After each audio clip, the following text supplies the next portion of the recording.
Harris's ball from the back went straight to Dunfermline, and his cut inside was put away by Hamish French. 1-0 Dunfermline.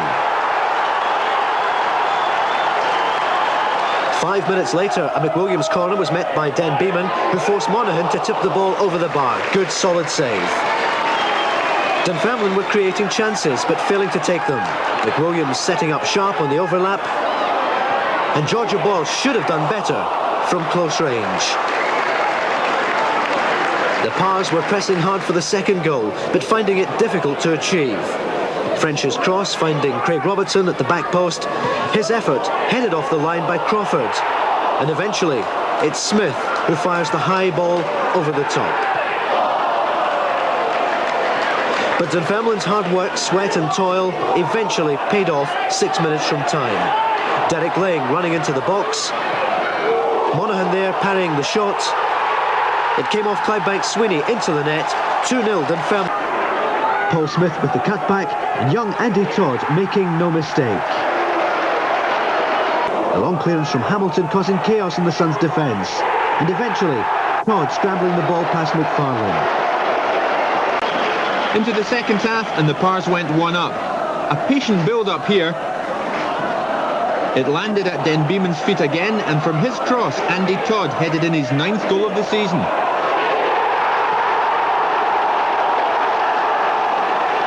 They added to their lead when Cooper split the defence to find Petrie. He calmly cut it back to O'Boyle, and Dunfermline were 2 up.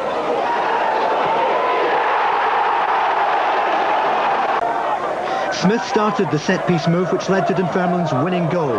Andy Todd and Hamish French with the headers, and George O'Boyle, the man in the right place at the right time, to put the Pars in front after 63 minutes. 6 minutes later, O'Boyle almost struck again. The long-range free kick out of defence by Cooper. O'Boyle collecting, and he was just inches wide. Hamish French was next to try his luck for the Pars. He looked more likely to cross the ball, but seeing the keeper off his line, the former Dundee United man used his head and decided to go for goal. Bert Payton's team were always looking for a second, but Ivo Dunfermline's shot was weak. No problem for Monaghan. The Bankies had one final attempt to equalise. The shot coming in from the right, but Henry's touch not enough to beat Ian Westwater. Keeper saving easily, 1-0 to the Pars. Ivo Dunfermline's cross giving the Irishman the sort of chance he relishes.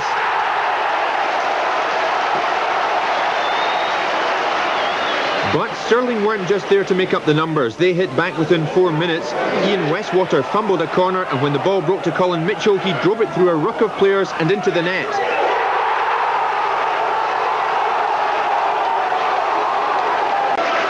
Dunfermline deserved to be ahead on the balance of play, and they duly took the lead in 61 minutes. Paul Smith's lob looped in. Hamish French made absolutely sure, and Dunfermline went top of the league. But with 31 minutes gone, Accies delivered a serious blow to the Pars' promotion hopes. Martin McIntosh heading the visitors into the leads. 1-0 to Accies. And McIntosh's aerial power posed problems again 4 minutes later, but this time his header blocked by teammate Jim Sherry, much to the relief of the Dunfermline bench. The Pars' anxiety was further relieved 5 minutes from the break when Derek McWilliams' corner was headed into the Hamilton net by Andy Todd to make it 1-1. Dunfermline pressed hard for the winner in the second. They should have made more of this opportunity. Firstly, Hamish French missed kicking, and then Paul Smith pulling the ball wide with the goal at his mercy. With 6 minutes remaining, Dunfermline got the break they wanted. Crawford Baptiste handling in the box, and the Pars had a penalty. Accies unhappy, but the referee says no question about it, and George O'Boyle coolly converting to give the home side the points they so desperately want. Dunfermline were soon in their stride though. Andy Todd hooked this shot just wide, but it stayed 0-0 at the break. The match came to light 4 minutes into the second half. A disastrous kick at thin air by goalkeeper Wiley put Todd through for his 11th and without doubt easiest goal of the season. But Morton are nothing if not determined, and their equaliser came before the Dunfermline cheers had died down. Some poor defending allowed Anderson to turn and hook his shot past Westwater. The frantic action continued. McNamara's flashing 20-yarder had Wiley rooted to the spot. And Wiley again looked slow as Dunfermline took the lead.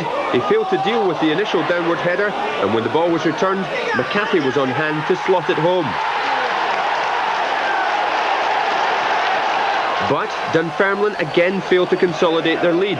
Just a minute later, slackness in their defence allowed Morton to equalise. The ball squeezed in from the waterlogged right, and Alexander performed gymnastics before and after the goal. Revenge. Again, a fine save coming up from Balfour. But when the ball comes back, Todd's there to nod it over the line. 1-0 at half-time. Brechin player boss Ian Redford tried to turn the tide right after the interval, but his 25-yarder goes just wide. The Pars, though, continued to press. Sharp's pinpoint cross was met perfectly by French, but his header straight at the keeper. Worst to come for French.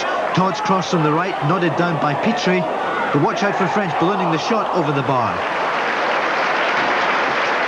Then, against the run of play, Brechin equalise. McNamara mishitting his shot from the edge of the box.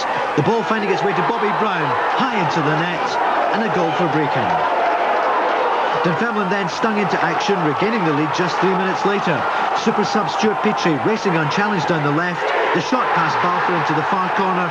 His 6th goal of the season, certainly the most important. But Dunfermline had a job to do, and they went about their business in a positive way. Petrie clean through, but Morton pulled off a great save. Airdrie were under early pressure. Denbeeman's long throw, headed on by Todd, but Morton again denied Petrie.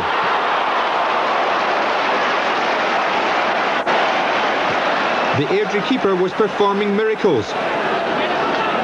Petrie's cross, headed on to French. He found a Boyle, but Morton saved well, and then again from Todd.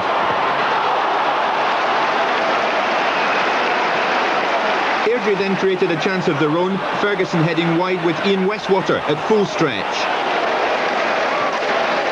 But then another Dunfermline chance. Petrie again the player in the thick of it. He got round Morton, but he had gone too wide. He was beginning to wonder if it was going to be one of those afternoons. At the other end, Peter Davenport cut in from the left. He beat Bailey and McNamara, but his shot came off the post. An early second-half chance for Dunfermline. They desperately wanted to get in front. O'Boyle turned well, but shot over the top. But then disaster for them. The Pars defenders failed to clear the danger here. Wilson got round the back, and the ball cracked in off Cooper. Airdrie with a win in sight on their last Broomfield. Fans were tuned into events at Kilbowie, but the players themselves kept their minds on the job, and they got off to a flyer in 9 minutes. George O'Boyle there volleying past Les Fridge. 25 minutes gone, and Dunfermline were 2 up in a bizarre goal. Jackie McNamara on the edge of the box, winning the ball. Stevie Tennant trying to bring him down. No penalty, but Ivo Denbeeman follows up, curling the ball over, and Andy Todd there to score his 13th goal of the season. The points were secured for the Pars in the opening minute of the second. Ivo Denbeeman heading through to O'Boyle, slamming past Les Fridge. 3 goals without reply.